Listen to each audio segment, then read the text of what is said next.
सत्संगत जी प्यार से कहना। धन निरंकार जी हरदेव वाणी सबद संख्या 11। परम पुरुष है नाम तेरा तू, दिव्य गुणों का दाता है, रहता है आनंद मगन वो जो तुझसे जुड़ जाता है। कहते हैं कि गुणों की तो खान है, ऐसा कुछ बचा ही नहीं जो इसके अंदर ना हो। हर एक गुण इससे भरा पड़ा हुआ है। कहते हैं खान का मतलब होता है कि ऐसा जगह, बहुमूल्य जगह है जहाँ पर सब हीरे जवाहरात भरे पड़े होते हैं। तो वही कहा गया है कि ये परम पिता परमात्मा निरंकार प्रभु ईश्वर जिस नाम से भी हम संबोधित करें वो तो गुणों की खान है, उसकी गिनती नहीं कर सकते हैं। असंख्य गुण भरे हुए हैं। रहता है आनंद मगन वो जो तुझसे जुड़ जाता है। कहते हैं कि आनंद और परमानंद की प्राप्ति तब तक नहीं हो सकती जब तक हम इससे जुड़े नहीं जाते। जुड़ने का मतलब है कि जब हम इसका अनुभव अपने अंदर करते हैं, क्योंकि यही हर जगह विद्यमान है और हर जीव, पेड़ पौधे, पशु पक्षी, हर एक जगह ये स्वयं विद्यमान है। इसके हस्ताक्षर हर एक जगह, ऐसी कोई जगह नहीं है जहाँ पे ये है नहीं। और जो इससे जुड़ जाएगा तो आनंद परमानंद तो मिलना ही है। बस बात है कि हम इसका अनुभव अपने अंदर कर पाएं।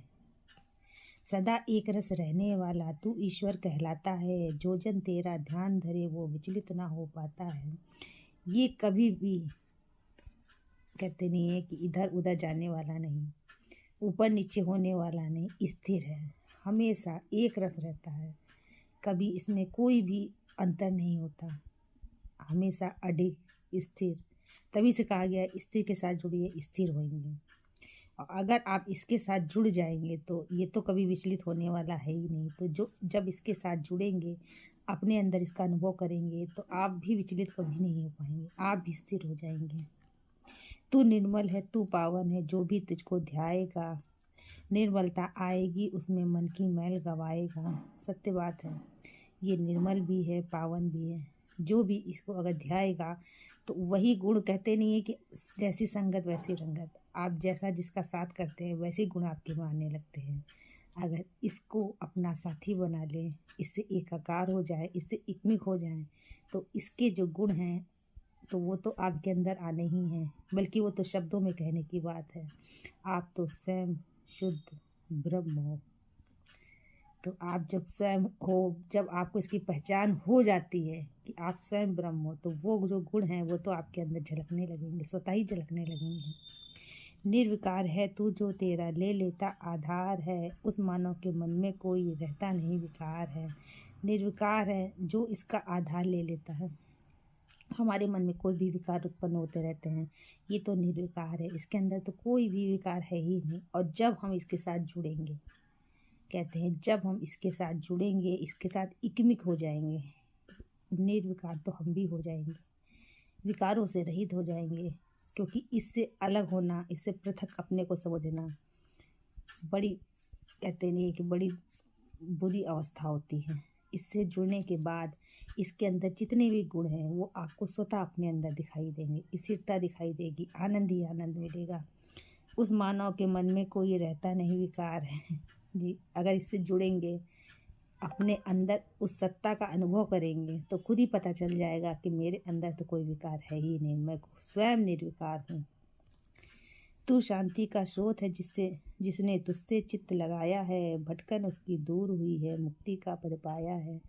कहते हैं एक लाइन तो आपने सुनी ही होगी कि शांति ढूंढना हो तो अपने अंदर ढूंढिए, सबसे पहले अपने अंदर ढूंढिए। बिल्कुल सत्य है। शांति अपने अंदर क्यों है? क्योंकि उस ईश्वर का होना आपके अंदर है। और ईश्वर का होने का मतलब है शांति, सुकून, आनंद, परमानंद। जितने शब्द बोल सकते हैं आप उतने बोल लीजिए, उतने कम हैं। तो वो शांति आपके अंदर ही है, उस ईश्वर का होना आपके अंदर है।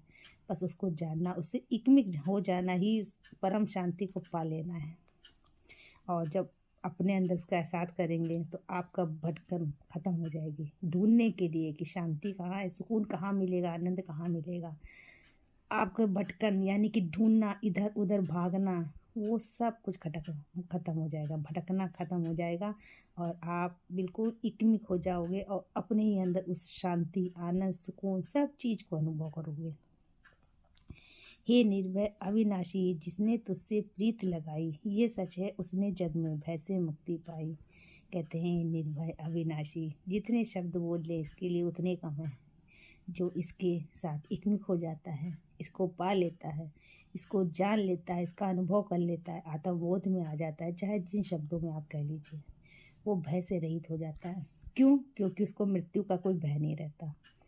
अभी तक हम मृत्यु के भय में रहते हैं कि हमारी मृत्यु होगी। अगर कोई हमसे कह दे कि हमारी मृत्यु होने वाली है तो हम इतने भयभीत हो जाते हैं, कुछ कहने को नहीं। और जब हम ये जान लेते हैं कि मृत्यु तो हमारे शरीर की होनी है, हमारी तो मृत्यु कभी हो ही नहीं सकती, इस सत्य को जानने के बाद, इस सत्य से एकमिक होने के बाद में हम निर्भय तो हो ही जाते हैं। भय तो हमारे अंदर रहता ही नहीं। और जो इससे प्रीत लगा लिया, जो जान गया इस बात को, तो वो तो उसका निर्भय होना तो बिल्कुल स्वाभाविक है। ये सच है उसी ने जग में भय से मुक्ति पाई है। तो उस भय से मुक्ति तो मिलनी ही मिलनी है, क्योंकि अभी हम मृत्यु के भय में फंसे रहते हैं। सबसे बड़ा भय हमें मृत्यु का रहता है। और जब हम ये जान जाते हैं कि ये मृत्यु नश्वर शरीर की होती है, तो उस दिन से हमारा भय सदा सदा के लिए विदा हो जाता है। तू निर्वैर है, तुझको पाके तुझ में जो खो जाएगा, कहे हरदेव बैर भाव से मुक्त वही हो पाएगा। कहते हैं कि जितना बैर भाव हम लोग दिखा रहे हैं, तो अपने को शरीर मान के दिखा रहे हैं। हम कोई ज्ञानी नहीं है कि हम स्वयं ब्रह्म हैं। हम अपने को पृथक, ईश्वर को पृथक मानते हैं। और लोगों से तुलना की भावना, बैर ईर्ष्या की भावना हमारे अंदर स्वतः ही, आपको सबके अंदर, ज़्यादातर लोगों के अंदर ही दिखने को मिल जाएगी। क्योंकि लोग एक दूसरे से तुलना करना नहीं छोड़ते, एक दूसरे से श्रेष्ठ बनने के गुण देखते रहते हैं, कि एक दूसरे को नीचा दिखाने के लिए देखते रहते हैं। तो बैर भावना हमारे अंदर होती है, मगर तब तक होती है जब तक हम इससे एकाकार नहीं होते। जिस दिन हम इससे एकाकार हो जाते हैं, एकमिक हो जाते हैं, इसको जान जाते हैं, अपने अंदर इसका अनुभव कर लेते हैं, तो कोई बैर भाव तो वहाँ टिक ही नहीं सकता। कहा नहीं गया है कि जब ईश्वर के साथ आप एकमिक हो जाते हो, तो वो तंग दिली जो होती है वो आपकी चली जाती है। आपका हृदय इतना विशाल हो जाता है, आपके अंदर लेने का भाव खत्म, देने का भाव आ जाता है। आप ब्रह्म हो, आपको वो शक्तियाँ अपनी याद समझने आने लगती हैं कि आपके अंदर वो दया, प्रेम, करुणा और दूसरे को साथ मिल के चलने की भावना है। तो आपके अंदर वो इंसानियत वाले सारे गुण अपने आप धीरे धीरे स्वतः झलकने लगते हैं, दिखाई देने लगते हैं, और बैर भाव तो बिल्कुल समाप्ति हो जाता है। तो बस यही है कि इसके साथ एकमिक होना ही इससे सबका, सारी समस्याओं का हल है। और इन श्वासों का, कहते नहीं है कि यहाँ जब हम आए हैं जीवन में, तो इन श्वासों का मूल्य तभी है जब हम इसको जान लें। अगर इन श्वासों के रहते, इस शरीर में रहते हमने इसको जान लिया, तो समझ लीजिए हमारा जीवन सफल हो गया। इसी को कहते हैं जीते जी मुक्ति। प्यार से कहना जी, धन निरंकार जी।